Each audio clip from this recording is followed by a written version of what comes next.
Lucas, no capítulo de número 7, o versículo de número 1. Quando acabou de proferir todas essas palavras aos ouvidos do povo, entrou em Cafarnaum, versículo 2. E um servo de certo centurião, de quem era muito estimado, estava doente, quase à morte.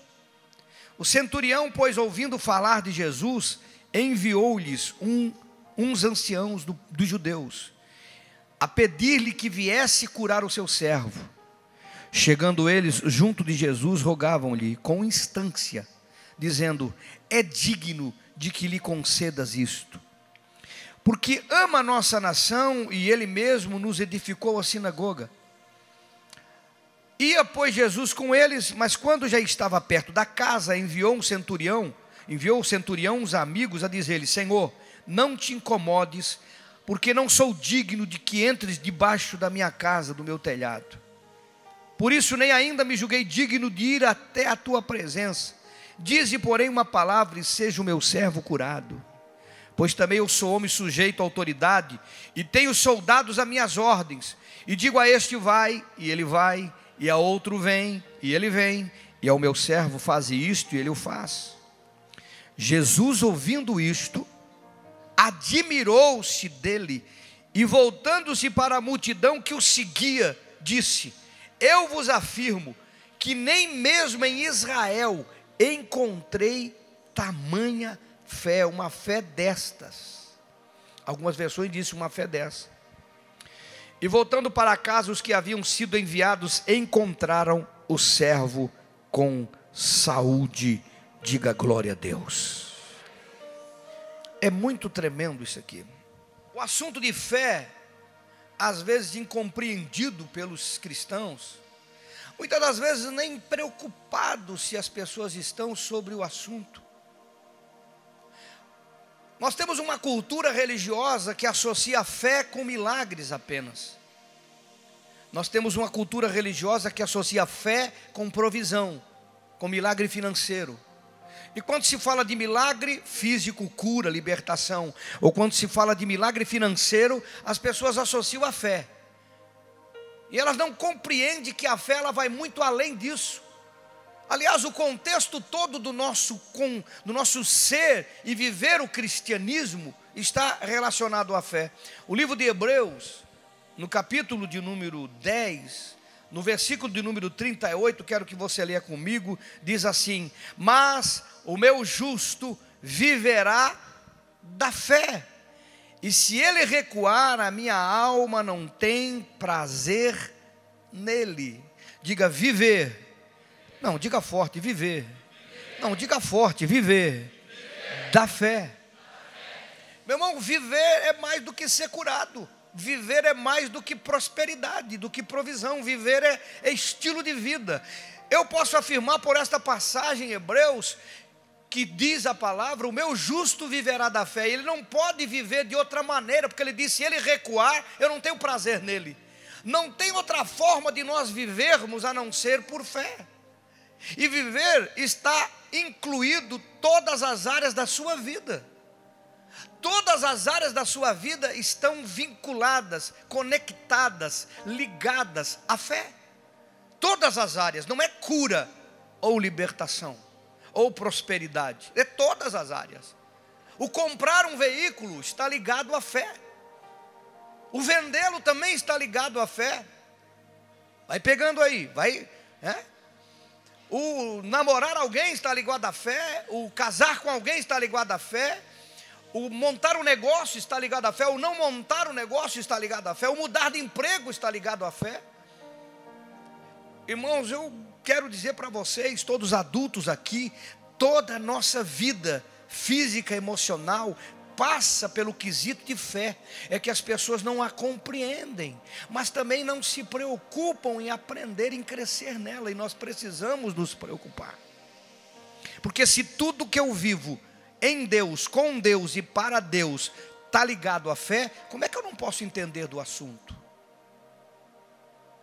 Como é que o assunto pode ser de menos importância? Ou achar que eu só tenho que entendê-lo quando eu estou precisando de uma cura, ou tenho que compreender quando eu estou fazendo uma oferta para que tenha uma prosperidade na minha vida?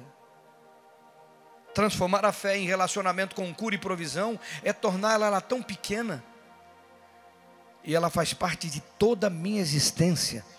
Estar aqui, mudar de cidade, mudar de lugar, tudo está relacionado com a minha fé. Tudo está relacionado com a sua fé. A educação do seu filho está relacionado com a sua fé. O relacionamento que você tem com o seu patrão, com o seu funcionário, está relacionado com a sua fé. O seu presente, o seu futuro está relacionado com a sua fé. Alguém pode dizer: pastor, a minha fé é grande. Grande por quê? Como é que você sabe? É você que a mede? A minha fé é forte. As pessoas, como elas misturam fé com otimismo, que é importante o otimismo, fé com pensamento positivo é importante, mas elas fazem uma mesclagem e são capazes até de querer cantar o corinho do Gilberto Gil na igreja: andar com fé eu vou, que a fé não costuma falhar. Essa fé não é a fé que nós estamos pregando aqui, filho. Isso é otimismo. É bonito, mas é otimismo. O que me impressiona é que um centurião romano, um centurião, capitão de 100, comandante de 100, romano, não judeu, romano centurião, dominava Israel, era inimigo do povo judeu, os romanos, eram os opressores. Israel estava debaixo de um domínio de impostos pesados, num conflito muito grande, porque era uma nação escrava, dominada. E esse centurião era a autoridade sobre 100 soldados, que controlavam a situação, provavelmente em Cafarnaum, onde Jesus tinha entrado. Este homem, que não tinha cultura judaica, este homem que era de uma nação pagã, este homem que era de uma nação idólatra, que tinha vários deuses, derivados de um contexto como a Grécia, este homem, educado nessa idolatria, descobriu o Deus dos judeus, com certeza, pelo texto que lemos. Provavelmente a Bíblia não fala, mas era um prosélito, alguém que passou a crer no Deus único e não em muitos deuses, como o romano cria. Mas ele foi além disso, ele descobriu Jesus. E ao descobrir Jesus, ele estava se aproximando de uma conversão genuína, porque tinha um coração que nós vamos descobrir que era muito bom. Mas esse homem, que não era frequentador da reunião dos crentes, que não era do reteté, nada, esse homem recebeu um elogio de Jesus. Você viu o que você leu? Jesus, diz a Bíblia, diz o texto que nós lemos, olhou para a multidão, parou, olhou para a multidão atrás dele e falou com a multidão. Ele disse: em todo Israel eu não encontrei uma fé como esta. What? Não understand? Em todo Israel, inclui os 12. Inclui os 12 que foram de 2 em 2, de aldeia em aldeia, curar enfermo, expulsar demônio. E curar enfermo, expulsar o demônio. Quantos já leram? Muitos. Ele disse: em todo Israel eu não encontrei uma fé como esta. De um centurião, de um capitão romano, opressor de Israel? Então fé não tem só a ver com frequentar o culto no domingo e nem o GC na semana, tem um pouco mais. Vai muito além da religião, que a gente às vezes acha que tem a ver com a religião. Um pouquinho além. Aliás, vai muito além. E é por isso que eu digo que os crentes não conhecem sobre fé. Sabe muito pouco, às vezes quase nada. E o que sabe está errado.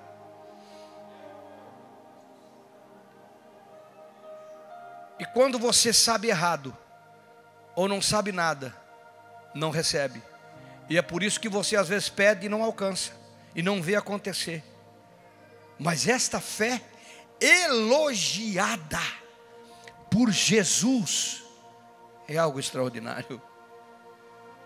Um capitão romano sendo qualificado com uma fé mais top do que os judeus que acreditavam no único Deus.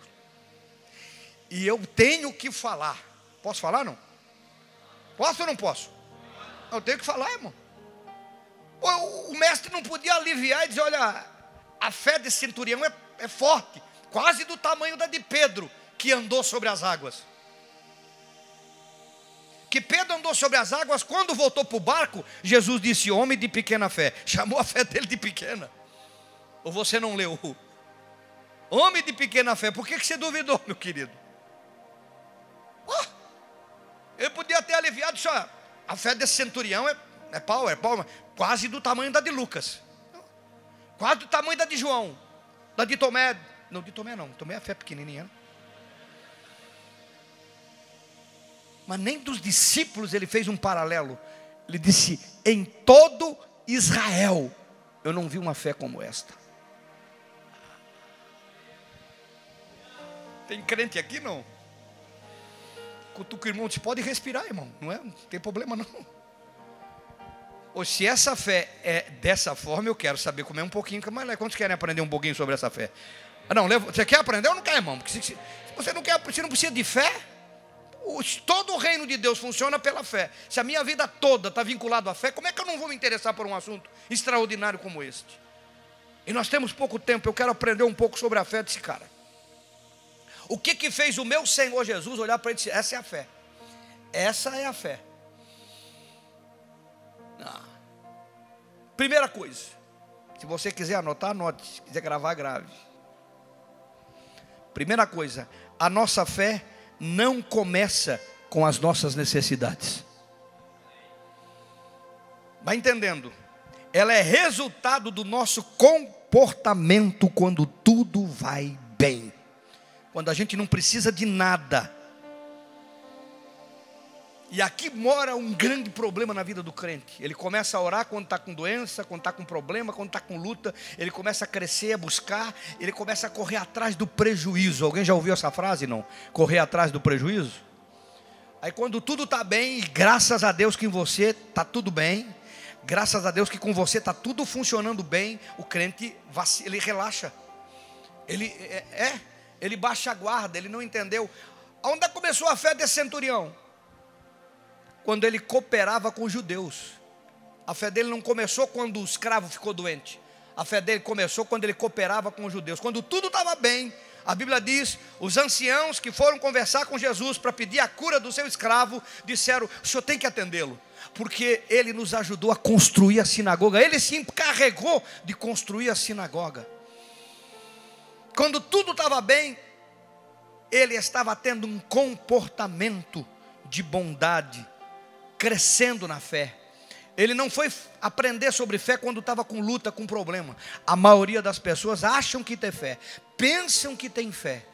Quando está as coisas apertando, aí ele vem, faz a corrente, faz a novena, faz a centena, faz a dezena, e não ganha nenhum, nem na milhar, nem nada, nem na vassourinha. Não ganha. E pede oração, e pede ajuda. É tudo lógico, é tudo bom, é tudo justo, é tudo legal. Mas a pessoa está correndo atrás de algo que ela não tinha. Esse cara, quando ele não precisava, ele estava envolvido com as coisas de Deus. Ele estava investido nas coisas de Deus. Ele estava crescendo nas coisas de Deus. Ele não esperou chegar a água aqui. É aqui? É aqui? É em algum lugar. Ele não esperou a água chegar em algum lugar para dizer: não, agora eu preciso orar, preciso buscar. Eu digo: não, ele está envolvido. Quantos estão aprendendo?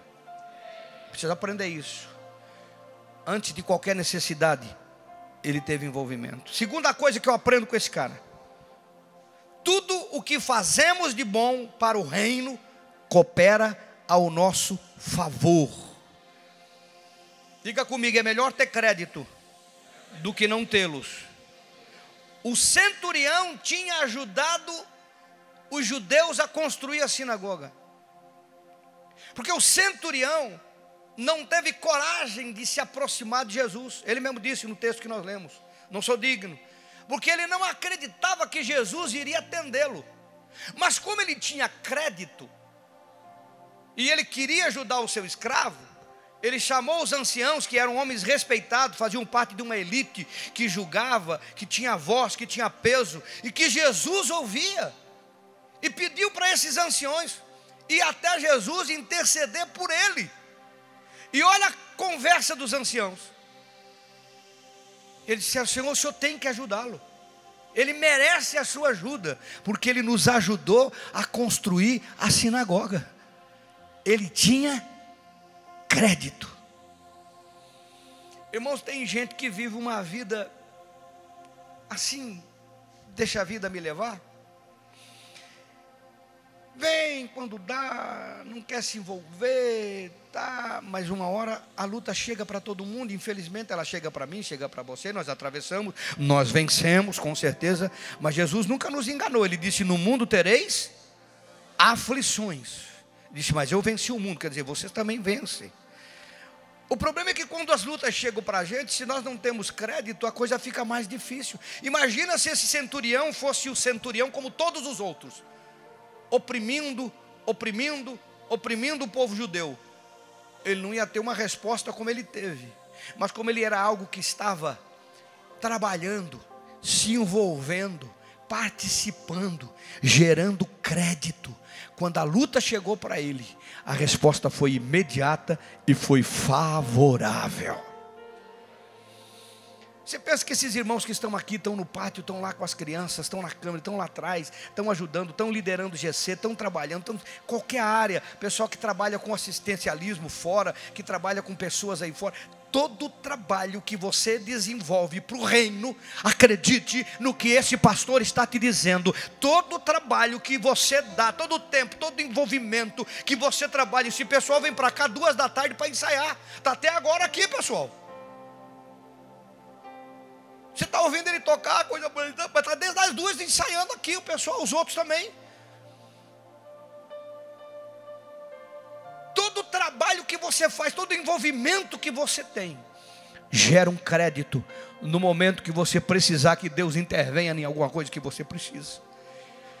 E como é bom ter crédito. Maldito SPC, como é bom ter crédito, irmão. Os lojistas dizem: não, pastor, é benção o SPC, que ele revela os caras. É. Alguém está aí, não? Esse cara tinha crédito. E tem gente que às vezes precisa daquela intervenção rápida. Aí é puxado o cadastro dele no mundo espiritual. Rapaz, é vermelho. É vermelho.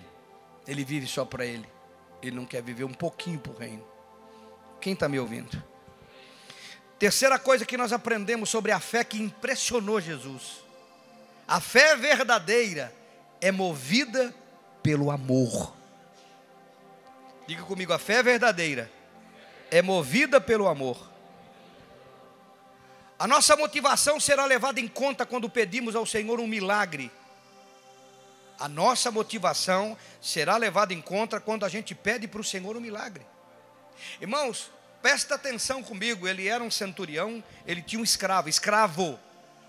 E um escravo naquela época é como comprar um... Desculpa a comparação que eu estou fazendo, mas isso é história, é realidade. Era como comprar um cachorrinho no pet shop. Um cachorrinho ainda você pega amor, pega cuidado. Um escravo não, é como trocar uma máquina, como trocar alguma coisa. Você sabe, você vê por esses filmes que a gente assiste de época, não tinha valor nenhum. Morreu, está vivo, para o seu Senhor não mudava nada. Precisa ir muito longe. Época de escravidão, com as pessoas da raça negra que sofreram absurdos. Em 2 filmes que eu assisti sobre isso, que a gente vê assim, não era nada. E nós estamos falando de muito antes. Era um povo que dominava, era um escravo. Era alguém que podia morrer, ele comprava outro, colocava outro no lugar. Mas tinha no seu pedido, segundo nós lemos no texto, amor. um servo a quem ele estimava, tinha amor. Era um homem sensível.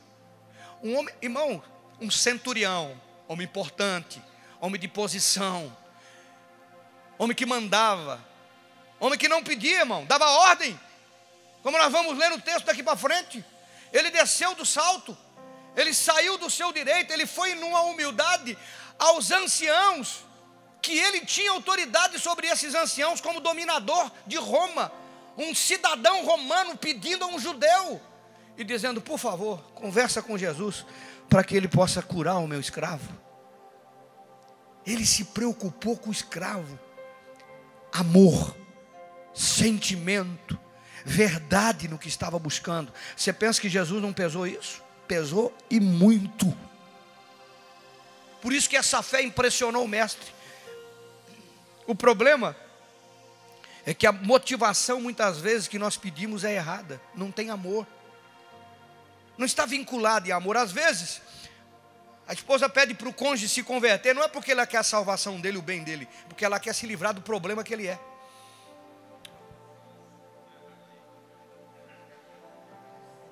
Irmãos, eu não sirvo para falar só de melzinho e chupeta. Não está em mim isso aí, rapaz. Às vezes a mãe está pedindo pela filha, pelo filho que está envolvido com a vida ruim. O mesmo motivo, mãe e filha ainda é meio difícil, porque existe o amor de mãe que não dá nem para comparar. Mas às vezes o indivíduo está pedindo para que Deus abençoe o seu negócio, não é porque ele quer ser abençoado, ele quer provar para o outro que ele pode, ou ele quer derrubar a concorrência. Então, abençoa o meu negócio para cair aquele infeliz. Alguém está entendendo o que Deus está falando? Quem está entendendo? Quem está entendendo? Levanta. Está entendendo. Porque senão fica difícil de pregar. As motivações que nos fazem orar não estão vinculadas em amor. Está vinculado em interesse, às vezes em vingança, às vezes em maldade. Mas eu já ouvi cada tipo de oração que só Jesus, como canta o Nelson Ned, só Jesus, só Jesus. Porque as pessoas não entendem, esse homem tinha amor. Você consegue perceber que ele não estava pedindo para ele? Ele estava pedindo por alguém que não tinha direito de nada. Isso é fé. Quando você pede sem interesses, pede por que é bom, por justiça. Quando a Bíblia diz que a gente deve orar pelos nossos inimigos, nós não entendemos isso. Isso é fé. O cara tem que ter muita fé para orar pelos inimigos. Quando você estiver orando de verdade pelos inimigos, acredite, a sua fé está bem grande. Quando você orar por você, vai ser rápido. Porque a Bíblia diz que Deus mudou a sorte de Jó quando ele orava pelos seus amigos. Quando ele orava pelos outros, Deus mudou a história dele. Às vezes nós achamos que tem fé, mas só pede para a gente mesmo. Às vezes não consegue orar por alguém do GC, não consegue orar por alguém que se converta, não consegue orar por outra pessoa, não consegue orar por alguém, só ora por si. Só eu mesmo e Irene. Que fé é essa, Claudino? Que fé é essa? E olha que eu nunca assisti essa tranqueira desse filme, eu só conheço o título. Nunca assisti. Mas o título é sugestivo, né? Tem gente que ora só por si só. Tem amor. Aí eu fico observando, quando é para ele a oração é uma gritaria, quando é pelo irmão, pelo próximo, o senhor que sabe. O senhor que sabe. Eu vou falar algo que o Espírito está botando no meu coração. Se as tuas lágrimas não foram as mesmas pelos próximos, como é para você, a tua fé é uma fé frágil, se é que ela existe. Oh, Espírito Santo. Há 30 anos atrás quase, 25 anos tranquilo, mais de 25. Eu orava num barraco, um chão batido, janela de pau, sem forro. Chamava aquilo de igreja. Maldade. Eu apelidei de manjedoura, ficava mais adequado.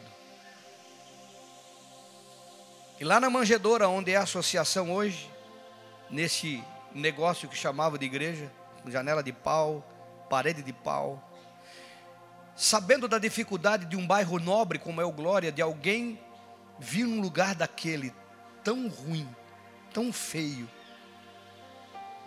eu orava de joelhos na porta e dizia: Senhor, salva esse bairro. E eu dizia isso, eu posso falar isso, porque eu fiz isso. Mesmo que eles não venham aqui, porque aqui é muito feio, mas salva eles e leva em algum lugar, que eles possam conhecer Jesus como Salvador. Eu orava pela salvação, sabendo que o lugar era muito feio para eles vir.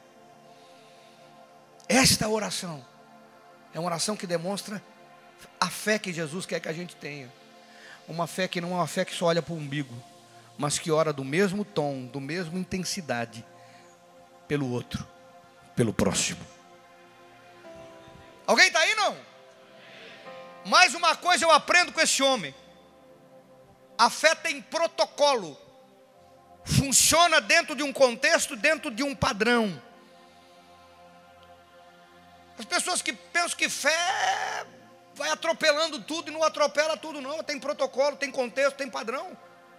E as pessoas não compreendem isso, e ora fora de protocolo, ora fora de padrão, e não vai acontecer. Quem está me ouvindo, irmão?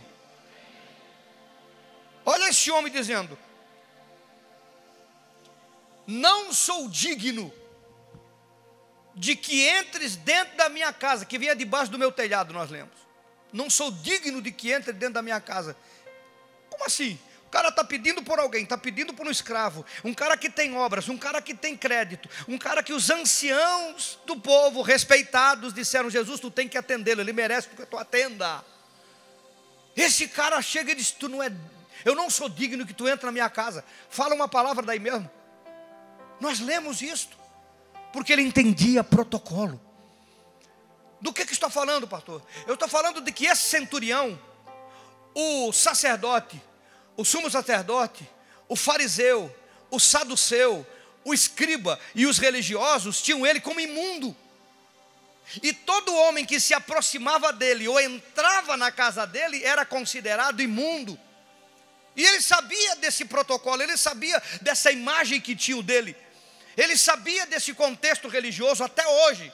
Se você for em Israel e você cruzar com um judeu ortodoxo, aquele de chapeuzinho e franjazinha do lado, é judeu ortodoxo, ele vai virar a cara, quando ele vê você, ele faz assim.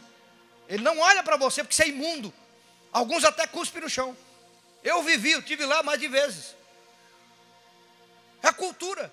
Não estou entrando em mérito. Então esse homem sabia disso. Ele disse: se tu entrar na minha casa, o saduceu, o fariseu, o sacerdote, o sumo sacerdote, os religiosos vão descer o pau em você. E eu não quero te comprometer. Eu não quero te comprometer.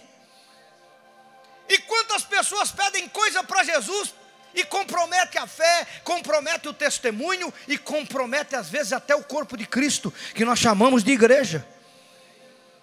Porque não estão nem aí, porque os outros vão pensar: se eu receber tá bom, o resto que se exploda. Não entendem que a fé, ela tem protocolo. As pessoas querem que Jesus se molde às suas vontades e não querem se moldar à vontade dele. Alguém está me entendendo, irmão? Nós precisamos entender o protocolo de tudo que pedimos. Precisamos. Às vezes as pessoas dizem: pastor, ora que se eu ganhar se eu ganhar na cena, eu vou construir a igreja. Diga mesmo? Se Deus der 6 números, eu não vou dar para ti nunca, jogo eu. Que eu tenho certeza que eu vou construir. Tu eu não sei. Tem pessoas que pedem coisas para Deus que não cabe a nós. Vou dar um exemplo. Tem pedra de consórcio. Eu comprei, primeira fila, tudo comprou consórcio aqui. Todos eles Deus ama a mim também. Como é que eu vou orar dizendo: dá a pedra para mim? Quer dizer que Deus não ama eles? Só um exemplo, estou dando um exemplo só. Deus só ama eu? Quer dizer que a pedra tem que cair para mim. Para eles que estão pagando o consórcio também não. Quem está entendendo o que eu estou falando? Protocolo. Tem gente que pede coisas que é direito de todos, mas ele acha que Deus vai dar mais para ele. Mamãe, se Deus tiver que dar para ti, não é porque tu orou, é porque Ele quis fazê-lo. Mas se tu orar, é falta de entender protocolo, é desrespeito a todos os outros que também estão fazendo o consórcio, que querem ganhar o consórcio, quer que seja sorteado também. Como é que eu vou orar para Deus dizer: faz para mim, se tem outros que precisam também? Isso se chama protocolo. E quando você ora compreendendo isto, a sua fé é diferenciada. a compreensão do centurião sobre Jesus não entrar em sua casa, mas ordenar a distância, foi crucial para o milagre acontecer. Muito crucial. E mais uma coisa eu aprendo aqui, essa aqui é fundamental. De todas eu acho que é a mais forte. Quem não entende a autoridade, nunca vai entender fé. Diga comigo, quem não entende a autoridade, nunca vai entender fé. Fé e autoridade estão ligadas intimamente. Quando nós desprezamos uma, a outra não funciona. Quando desprezamos a autoridade, a fé vai fracassar. E quando nós desprezamos a fé, a autoridade vai fracassar. E eu vou provar isso na Bíblia. O que você está falando, pastor? Estou falando de algo simples. Às vezes as pessoas dizem que têm fé e menosprezam a autoridade. Líder de GC vai agora, vou dar satisfação para líder de GC. Eu já ouvi isso de pessoas. Mas o que é um líder de GC que você deu satisfação porque não foi no GC? Ele é uma autoridade, debaixo de autoridade, debaixo de autoridade, debaixo de autoridade. Quer que tu explique como é que é a autoridade? Você pega aquele soldado, aquele federal, de 1,55 m, vamos dar uma altura boa para ele. 1,55 m, o cara é federal. Ele vai para o meio da pista, da 101, vê aquela carreta com 250 eixos, não sei quantos mil quilos em cima, vindo a 110 por hora, e ele faz assim. E a carreta e para. Para ou não para? Porque o cara é forte? É o super-homem, vai botar a mão, vai quebrar a carreta? Porque o cara é feio, então? Não, porque ele entende que ali, independente da altura, independente do porte físico, independente de quem, o nome, se é um cara bom ou não é, ele é uma autoridade. Atrás dele existe autoridade. Alguém está me entendendo ou não? Atrás dele existe autoridade. E nós precisamos compreender isso, irmão. Por que ele para? Porque se ele desobedecer essa autoridade, toda uma cadeia de autoridade vai tratar com ele. Meu Deus, se os crentes entendessem isso, ele nunca ia ser mal educado com o irmão que pede para estacionar o carro, porque ele está debaixo de autoridade. O líder do GC, irmão, ele tem uma autoridade que é um supervisor, que tem uma autoridade que é um coordenador, que tem uma autoridade que é um superintendente, que tem uma autoridade que é um pastor. O pastor Eloy, por exemplo, não sei se você já ouviu falar, que tem uma autoridade que se chama o Deus Jeová. Ou eu estou aqui porque eu quero? E as pessoas não associam isso e vivem uma fé morta, uma fé que não funciona. Porque se você não entender autoridade, você não vai entender fé. Olha o que o centurião, meu irmão, está perdendo para um soldado romano, idólatra. Olha o que o centurião falou para Jesus, sem chegar perto, nunca conversou com ele, mas entendia como é que funciona o mundo espiritual. Ele disse: não precisa entrar na minha casa, eu estou homem que tem autoridade. Eu digo para o soldado vai, ele vai. Eu digo para o soldado vem, ele vem. Eu digo para o servo faz, ele faz. Eu digo para o servo não faz, ele não faz. Diz o que é para acontecer, porque vai acontecer. O soldado romano entendia a autoridade. E por isso o seu servo foi curado na casa dele com uma palavra, sem que Jesus fosse lá, botasse a mão, e nem ele teve um contato pessoal com Jesus. Mas o seu líder, ele é uma autoridade representativa de um coordenador, de um supervisor, de um superintendente, do seu pastor. Saiba se relacionar com ele. Entenda que o desrespeito com o irmão que manda você botar o carro aqui é desrespeitar o seu pastor, porque ele está a serviço de todos nós. E assim, meu irmão, é irmã do berçário, é irmã da livraria, é irmã das crianças, em qualquer departamento, em qualquer circunstância que está ligado com o corpo. E as pessoas não compreendem isto. Aí quando ela vai orar e não funciona, ela diz: meu Deus, mas eu creio. Crê no que, irmão? No que convém para você? Ou crê no que a palavra diz? Esse homem disse: não precisa ver, basta tu ordenar, porque tu é a autoridade. Livro de Atos. Eu pulei um Atos aqui, né? Pulei um Atos, né? Capítulo 19. Eu fui tão rápido que pulei um versículo. Atos capítulo 19, versículo 13 em diante. Vamos dar uma olhadinha sobre a autoridade? Ora, também alguns dos exorcistas judeus ambulantes, que andavam de lugar em lugar expulsando demônio, tentavam invocar o nome de Jesus sobre os que tinham espíritos malignos. Coisa comum, que todo crente faz. Dizendo, esconjuro-vos por Jesus a quem Paulo prega.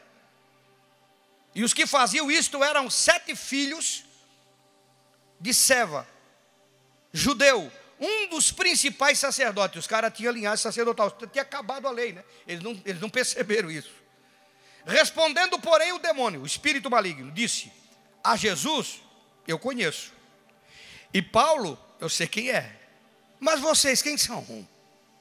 Então o homem no qual estava o espírito maligno, saltando sobre eles, apoderou-se de 2, um contra 2, tinha um monte, ele tinha 7, e prevaleceu contra eles, de modo que ficaram nu, tudo rasgado e ferido, e fugiram daquela casa.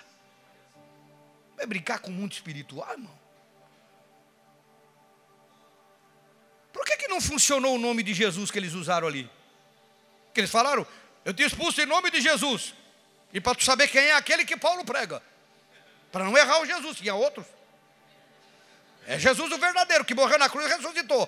Paulo pregava sobre Jesus crucificado. Vocês têm que sair, porque eu já vimos Paulo expulso assim, leva a roupa dele, os demônios saem. Vamos parar de varinha de condão, querido. Vamos parar de mandrake, de abacadraba.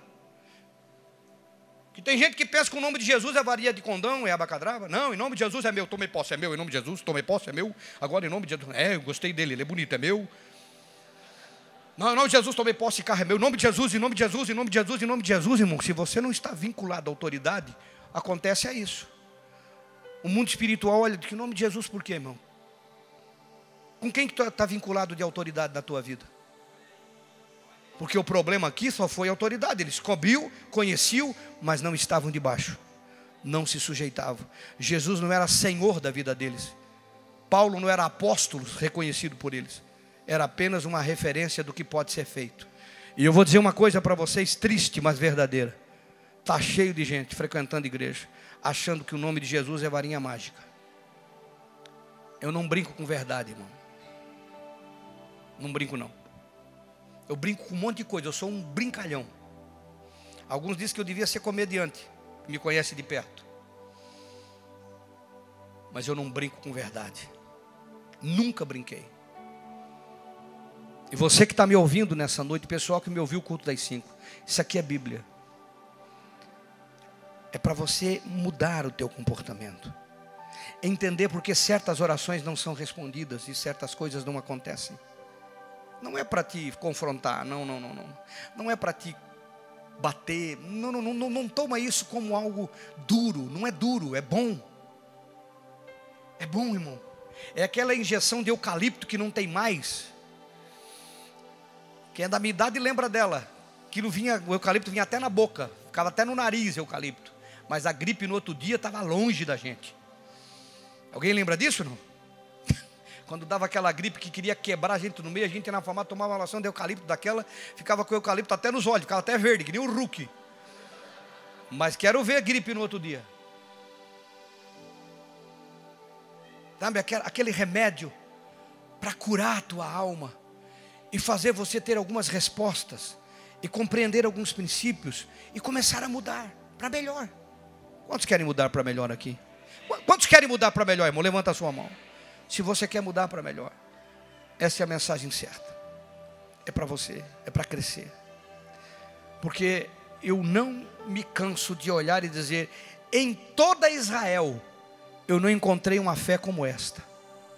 Que fé é esta? Esta é a fé. A fé que entende a autoridade, a fé que ama, a fé que tem comportamento, a fé que tem obras, a fé que ama o próximo, a fé que ora por si como ora por um escravo, a fé que quando você chega diante de Deus, ela funciona.